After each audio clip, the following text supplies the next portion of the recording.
ಎಲ್ಲರೂ ಈಗ ಮೋದಿ ಭಕ್ತರಾಗ್ತಾ ಇದ್ದಾರೆ. ಭಯದಿಂದ ಭಕ್ತರಾಗ್ತಾ ಇದ್ದಾರೋ, ಅಭಿಮಾನದಿಂದ ಭಕ್ತರಾಗ್ತಾ ಇದ್ದಾರೋ, ಅದು ನೀವು ಅರ್ಥ ಮಾಡ್ಕೊಳ್ಳಿ. ಹೆಚ್ಚುತ್ತಲೇ ಇದ್ದಾರೆ ಮೋದಿ ಬೆಂಬಲಿಸುವ ನಾಯಕರು. ಮೋದಿ ಗೆದ್ದರೆ ದೇಶ ಬಿಡುತ್ತೇನೆ ಅಂದಿದ್ದರು ದೇವೇಗೌಡರು ಆರಂಭದಲ್ಲಿ ಕರ್ನಾಟಕದಲ್ಲಿ. ನಂತರ ಅವರು ಹೋದ್ರಂತೆ ರಾಜೀನಾಮೆ ಕೊಡೋದಕ್ಕೆ. ಇಲ್ಲ, ನೀವು ಹಂಗೆ ಮಾಡಬಾರ್ದು ಅಂತ ಹೇಳಿದ್ರಂತೆ ಅಂತೇಳಿ ದೇವೇಗೌಡರು ಹೇಳಿದ್ರು. ಹಿರಿಯರಿದ್ದಾರೆ, ನಂಬೋಣ ಅವ್ರ ಮಾತನ್ನು. ಬಟ್ ಹೋಗಲಿಲ್ಲ ಅವ್ರು ಬಿಟ್ಟು. ಈಗ ಅದೇ ಮೋದಿ ಪಕ್ಷದ ಜೊತೆ ಮೈತ್ರಿಯನ್ನೇ ಮಾಡ್ಕೊಂಡಿದ್ದಾರೆ. ಈ ಹಿಂದೆ ಕರ್ನಾಟಕದಲ್ಲಿ ಮೈತ್ರಿ ಮಾಡ್ಕೊಂಡಿದ್ದಕ್ಕೆ ಮಹಾತ್ಮ ಗಾಂಧಿ ಸಮಾಧಿ ಮುಂದೆ ಉಪವಾಸ ಮಾಡಿದರು ಇದೇ ದೇವೇಗೌಡರು. ಈಗ ನರೇಂದ್ರ ಮೋದಿ ಜೊತೆ ಅವರು ಜೊತೆಯಾಗಿದ್ದಾರೆ, ಗೊತ್ತೇ ಇದೆ ನಿಮಗೆ. ಈಗ ಮೋದಿ ಕೆಲಸಕ್ಕೆ ಜೈ ಎಂದಿದ್ದಾರೆ ಒಮರ್ ಅಬ್ದುಲ್ಲಾ. ವೇದಿಕೆಯಲ್ಲೇ ಪ್ರಧಾನಿ ಮೋದಿ ಹೊಗಳಿದ ಅಬ್ದುಲ್ಲಾ. ಹಾಗಂತ ನ್ಯಾಷನಲ್ ಕಾನ್ಫರೆನ್ಸ್ ವಾಜಪೇಯಿ ಅವ್ರ ಜೊತೆ ಕೂಡ ಕೆಲಸ ಮಾಡಿದೆ, ಇಲ್ಲ ಅಂತಲ್ಲ. ಇನ್ನು ಕಣಿವೆ ಬಗ್ಗೆ ಮೋದಿ ಕಾಳಜಿಯನ್ನು ಮೆಚ್ಚಿದ್ದಾರೆ ಕಣಿವೆಯ CM. ಚುನಾವಣೆ ನಡೆಸಿದ್ದಕ್ಕೆ ಧನ್ಯವಾದ ಹೇಳಿದ್ದಾರೆ ಒಮರ್ ಅಬ್ದುಲ್ಲಾ. ಅತ್ತ ಶಿವಸೇನೆಯ ಉದ್ಧವ್ ಠಾಕ್ರೆ ಬಣ ಇಂಡಿ ಕೂಟದಿಂದ ದೂರವಾಗ್ತಾ ಇದೆ. ಮಹಾರಾಷ್ಟ್ರದ ಸ್ಥಳೀಯ ಚುನಾವಣೆಯಲ್ಲಿ ಏಕಾಂಗಿ ಸ್ಪರ್ಧೆ ಮಾಡ್ತೀವಿ ಅಂತ ಹೇಳಿ ಆಗಿದೆ. ಇನ್ನು ಶರದ್ ಪವಾರ್, ಒಂದು ಹೆಜ್ಜೆ ಮುಂದೆ ಹೋದ ಶರದ್ ಪವಾರ್. ಒಂದು ಕಾಲದಲ್ಲಿ ಕಾಂಗ್ರೆಸ್ನ ಪ್ರಧಾನಮಂತ್ರಿ ಅಭ್ಯರ್ಥಿ ಸೋನಿಯಾ ಗಾಂಧಿ ಅವರನ್ನು ಅಧ್ಯಕ್ಷರನ್ನಾಗಿ ಮಾಡಿದ್ರು ಅನ್ನೋ ಕಾರಣಕ್ಕಾಗಿ ಪಕ್ಷ ಬಿಟ್ಟವರು ಶರದ್ ಪವಾರ್. ತನ್ನ 38ನೇ ವಯಸ್ಸಿಗೆ ಮಹಾರಾಷ್ಟ್ರದ ಮುಖ್ಯಮಂತ್ರಿ ಆಗಿದ್ದಂಥವರು. ಎಂತೆಂಥ ಪ್ರಭಾವಶಾಲಿಗಳು ಬಂದಿದ್ದರೂ ಕೂಡ ಶರದ್ ಪವಾರನ್ನು ಅಲುಗಾಡಿಸೋಕೆ ಆಗಿರಲಿಲ್ಲ. ಆದರೆ NCP ಸಭೆಯಲ್ಲಿ ಅವರ ಅಣ್ಣನ ಮಗ ಕೂಡ ಬೇರೆ ಪಾರ್ಟಿ ಮಾಡ್ಕೊಂಡು ಹೋಗಿದ್ದಾರೆ. ಅವರ ಗಡಿಯಾರ ಚಿಹ್ನೆ ಕೂಡ ಹೋಗಿದೆ. 54ರಲ್ಲಿ 40 ತಗೊಂಡು ಹೋಗಿದ್ದಾರೆ ಅವರು. ಇವರು ಏಕಾಂಗಿ. ಈಗ ಇವರಿಗೆ ಗಾಳಿಪಟ ಏನೋ ಕೊಟ್ಟಿದ್ದಾರೆ. NCP ಸಭೆಯಲ್ಲಿ RSSಗೆ ಶರದ್ ಪವಾರ್ ಪ್ರಶಂಸೆ ವ್ಯಕ್ತಪಡಿಸಿದ್ದಾರಂತೆ. ಅಂದರೆ NCP ಕಟ್ಟಿದರೆ RSS ಥರ ಕಟ್ಟಬೇಕು ಅಂತೇಳಿ. RSS ತನ್ನ ಸಿದ್ಧಾಂತಕ್ಕೆ ಅಚಲ ನಿಷ್ಠೆಯನ್ನು ತೋರಿಸುತ್ತೆ ಅಂತ ಹೇಳಿದ್ದಾರಂತೆ. ಏನೇ ಬಂದರೂ ದೂರ ಆಗದ ಕಾರ್ಯಕರ್ತರಿದ್ದಾರೆ ಅಂತೇಳಿ RSS ಬಗ್ಗೆ ಹೊಗಳಿದ್ದಾರಂತೆ. ಸಂಘಟನೆ ಕಟ್ಟಿದರೆ RSS ರೀತಿ ಕಟ್ಟಬೇಕು ಅಂತ ಶರದ್ ಪವಾರ್ ಹೇಳಿದ್ದಾರಂತೆ. ನಿಜ. ಸಂಘಟನೆ ಕಟ್ಟಿದ್ಯಾವಾಗ RSS 1925ರಲ್ಲಿ. ಈಗ ನಾಡಿದ್ದು ವಿಜಯದಶಮಿಗೆ 100 ವರ್ಷ ಆಗುತ್ತೆ RSSಗೆ. RSS ಮುಖಾಂತರ 1925ರಲ್ಲಿ ಕಟ್ಟಿದ್ದು.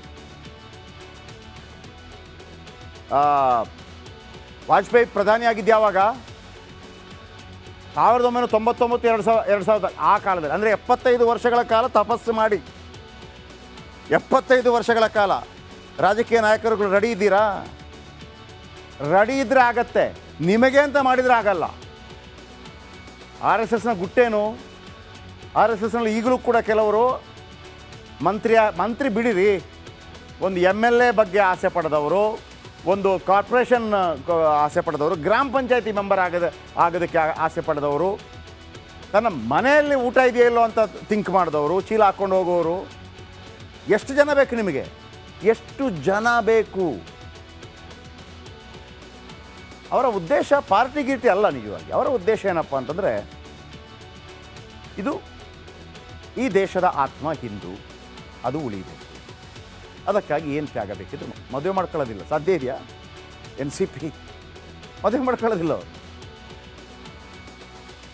ಪೂರ್ಣ ಪ್ರಮಾಣದ ಕಾರ್ಯಕರ್ತರು RSSಲ್ಲಿದ್ದವರೇ. ಈ ನರೇಂದ್ರ ಮೋದಿ ಇವರೆಲ್ಲ RSSಲ್ಲಿದ್ದವರು. ಅವರನ್ನು RSS ಕಳಿಸುತ್ತೆ ಹೋಗಿ ಪಾರ್ಟಿ. ಇದೊಂದು ವಿಂಗ್ BJP ಅಷ್ಟೇ. ಮೋದಿ RSS ಹೊಗಳೋದು ಹೆಚ್ಚುತ್ತಿರೋದು ಕೂಡ ಸತ್ಯ. ನಾನು ಹೇಳಿದ್ದು ನೀವಲ್ಲಿ RSS ಹಾಕ್ತೀರಿ ಮತ್ತೊಂದು ಹಾಕ್ತೀರಿ ಅಂತಲ್ಲ. ಒಂದು ಸಂಘಟನೆ ಕಟ್ಟಬೇಕು ಅಂತಂದರೆ ನಿಸ್ವಾರ್ಥ ಸೇವೆ ಕೂಡ ಇರಬೇಕಾಗತ್ತೆ ಅಂತ. ಅದೇ ಹೇಳಿದ್ನಲ್ಲ, 1925ರಲ್ಲಿ ಕಟ್ಟಿದ್ದು, ಸ್ವಾತಂತ್ರ್ಯಕ್ಕೆ ಮೊದಲು. ಅಧಿಕಾರಕ್ಕೆ ಬಂದಿದ್ದು ಯಾವಾಗ? 2000 ಇಸ್ವಿಯಲ್ಲಿ. ಅದು ಪೂರ್ಣ ಪ್ರಮಾಣದಲ್ಲಿ ಬಂದಿದ್ದು ಯಾವಾಗ? 90ನೇ ವರ್ಷದಲ್ಲಿ. 2014ರಲ್ಲಿ 89ನೇ ವರ್ಷದಲ್ಲಿ ಪೂರ್ಣ ಪ್ರಮಾಣದಲ್ಲಿ ಬಂದಿದ್ದು. ಕಾಯ್ತೀರಾ ಅಷ್ಟು? ಎಲ್ಲರೂ ಈಗ ಮೋದಿ ಭಕ್ತರಾಗ್ತಾ ಇದ್ದಾರೆ. ಭಯದಿಂದ ಭಕ್ತರಾಗ್ತಾ ಇದ್ದಾರೋ, ಅಭಿಮಾನದಿಂದ ಭಕ್ತರಾಗ್ತಾ ಇದ್ದಾರೋ, ಅದು ನೀವು ಅರ್ಥ ಮಾಡ್ಕೊಳ್ಳಿ. ಹೆಚ್ಚುತ್ತಲೇ ಇದ್ದಾರೆ ಮೋದಿ ಬೆಂಬಲಿಸುವ ನಾಯಕರು. ಮೋದಿ ಗೆದ್ದರೆ ದೇಶ ಬಿಡುತ್ತೇನೆ ಅಂದಿದ್ದರು ದೇವೇಗೌಡರು ಆರಂಭದಲ್ಲಿ ಕರ್ನಾಟಕದಲ್ಲಿ. ನಂತರ ಅವರು ಹೋದ್ರಂತೆ ರಾಜೀನಾಮೆ ಕೊಡೋದಕ್ಕೆ. ಇಲ್ಲ, ನೀವು ಹಂಗೆ ಮಾಡಬಾರ್ದು ಅಂತ ಹೇಳಿದ್ರಂತೆ ಅಂತೇಳಿ ದೇವೇಗೌಡರು ಹೇಳಿದ್ರು. ಹಿರಿಯರಿದ್ದಾರೆ, ನಂಬೋಣ ಅವ್ರ ಮಾತನ್ನು. ಬಟ್ ಹೋಗಲಿಲ್ಲ ಅವ್ರು ಬಿಟ್ಟು. ಈಗ ಅದೇ ಮೋದಿ ಪಕ್ಷದ ಜೊತೆ ಮೈತ್ರಿಯನ್ನೇ ಮಾಡ್ಕೊಂಡಿದ್ದಾರೆ. ಈ ಹಿಂದೆ ಕರ್ನಾಟಕದಲ್ಲಿ ಮೈತ್ರಿ ಮಾಡ್ಕೊಂಡಿದ್ದಕ್ಕೆ ಮಹಾತ್ಮ ಗಾಂಧಿ ಸಮಾಧಿ ಮುಂದೆ ಉಪವಾಸ ಮಾಡಿದರು ಇದೇ ದೇವೇಗೌಡರು. ಈಗ ನರೇಂದ್ರ ಮೋದಿ ಜೊತೆ ಅವರು ಜೊತೆಯಾಗಿದ್ದಾರೆ, ಗೊತ್ತೇ ಇದೆ ನಿಮಗೆ. ಈಗ ಮೋದಿ ಕೆಲಸಕ್ಕೆ ಜೈ ಎಂದಿದ್ದಾರೆ ಒಮರ್ ಅಬ್ದುಲ್ಲಾ. ವೇದಿಕೆಯಲ್ಲೇ ಪ್ರಧಾನಿ ಮೋದಿ ಹೊಗಳಿದ ಅಬ್ದುಲ್ಲಾ. ಹಾಗಂತ ನ್ಯಾಷನಲ್ ಕಾನ್ಫರೆನ್ಸ್ ವಾಜಪೇಯಿ ಅವ್ರ ಜೊತೆ ಕೂಡ ಕೆಲಸ ಮಾಡಿದೆ, ಇಲ್ಲ ಅಂತಲ್ಲ. ಇನ್ನು ಕಣಿವೆ ಬಗ್ಗೆ ಮೋದಿ ಕಾಳಜಿಯನ್ನು ಮೆಚ್ಚಿದ್ದಾರೆ ಕಣಿವೆಯ ಸಿಎಂ. ಚುನಾವಣೆ ನಡೆಸಿದ್ದಕ್ಕೆ ಧನ್ಯವಾದ ಹೇಳಿದ್ದಾರೆ ಒಮರ್ ಅಬ್ದುಲ್ಲಾ. ಅತ್ತ ಶಿವಸೇನೆಯ ಉದ್ಧವ್ ಠಾಕ್ರೆ ಬಣ ಇಂಡಿ ಕೂಟದಿಂದ ದೂರವಾಗ್ತಾ ಇದೆ. ಮಹಾರಾಷ್ಟ್ರದ ಸ್ಥಳೀಯ ಚುನಾವಣೆಯಲ್ಲಿ ಏಕಾಂಗಿ ಸ್ಪರ್ಧೆ ಮಾಡ್ತೀವಿ ಅಂತ ಹೇಳಿಯಾಗಿದೆ. ಇನ್ನು ಶರದ್ ಪವಾರ್, ಒಂದು ಹೆಜ್ಜೆ ಮುಂದೆ ಹೋದ ಶರದ್ ಪವಾರ್ ಒಂದು ಕಾಲದಲ್ಲಿ ಕಾಂಗ್ರೆಸ್ನ ಪ್ರಧಾನಮಂತ್ರಿ ಅಭ್ಯರ್ಥಿ. ಸೋನಿಯಾ ಗಾಂಧಿ ಅವರನ್ನು ಅಧ್ಯಕ್ಷರನ್ನಾಗಿ ಮಾಡಿದ್ರು ಅನ್ನೋ ಕಾರಣಕ್ಕಾಗಿ ಪಕ್ಷ ಬಿಟ್ಟವರು ಶರದ್ ಪವಾರ್. ತನ್ನ 38ನೇ ವಯಸ್ಸಿಗೆ ಮಹಾರಾಷ್ಟ್ರದ ಮುಖ್ಯಮಂತ್ರಿ ಆಗಿದ್ದಂಥವರು. ಎಂತೆಂಥ ಪ್ರಭಾವಶಾಲಿಗಳು ಬಂದಿದ್ದರೂ ಕೂಡ ಶರದ್ ಪವಾರನ್ನು ಅಲುಗಾಡಿಸೋಕೆ ಆಗಿರಲಿಲ್ಲ. ಆದರೆ NCP ಸಭೆಯಲ್ಲಿ ಅವರ ಅಣ್ಣನ ಮಗ ಕೂಡ ಬೇರೆ ಪಾರ್ಟಿ ಮಾಡ್ಕೊಂಡು ಹೋಗಿದ್ದಾರೆ. ಅವರ ಗಡಿಯಾರ ಚಿಹ್ನೆ ಕೂಡ ಹೋಗಿದೆ. 54ರಲ್ಲಿ 40 ತಗೊಂಡು ಹೋಗಿದ್ದಾರೆ ಅವರು. ಇವರು ಏಕಾಂಗಿ. ಈಗ ಇವರಿಗೆ ಗಾಳಿಪಟ ಏನೋ ಕೊಟ್ಟಿದ್ದಾರೆ. NCP ಸಭೆಯಲ್ಲಿ RSSಗೆ ಶರದ್ ಪವಾರ್ ಪ್ರಶಂಸೆ ವ್ಯಕ್ತಪಡಿಸಿದ್ದಾರಂತೆ. ಅಂದರೆ NCP ಕಟ್ಟಿದರೆ RSS ಥರ ಕಟ್ಟಬೇಕು ಅಂತೇಳಿ RSS ತನ್ನ ಸಿದ್ಧಾಂತಕ್ಕೆ ಅಚಲ ನಿಷ್ಠೆಯನ್ನು ತೋರಿಸುತ್ತೆ ಅಂತ ಹೇಳಿದ್ದಾರಂತೆ. ಏನೇ ಬಂದರೂ ದೂರ ಆಗದ ಕಾರ್ಯಕರ್ತರಿದ್ದಾರೆ ಅಂತೇಳಿ RSS ಬಗ್ಗೆ ಹೊಗಳಿದ್ದಾರಂತೆ. ಸಂಘಟನೆ ಕಟ್ಟಿದರೆ RSS ರೀತಿ ಕಟ್ಟಬೇಕು ಅಂತ ಶರದ್ ಪವಾರ್ ಹೇಳಿದ್ದಾರಂತೆ. ನಿಜ. ಸಂಘಟನೆ ಕಟ್ಟಿದ್ಯಾವಾಗ RSS 1925ರಲ್ಲಿ. ಈಗ ನಾಡಿದ್ದು ವಿಜಯದಶಮಿಗೆ 100 ವರ್ಷ ಆಗುತ್ತೆ RSSಗೆ. RSS ಮುಖಾಂತರ 1925ರಲ್ಲಿ ಕಟ್ಟಿದ್ದು. ವಾಜಪೇಯಿ ಪ್ರಧಾನಿಯಾಗಿದ್ದು ಯಾವಾಗ? 1999 2000 ಆ ಕಾಲದಲ್ಲಿ. ಅಂದರೆ 75 ವರ್ಷಗಳ ಕಾಲ ತಪಸ್ಸು ಮಾಡಿ, 75 ವರ್ಷಗಳ ಕಾಲ ರಾಜಕೀಯ ನಾಯಕರುಗಳು ರೆಡಿ ಇದ್ದೀರಾ?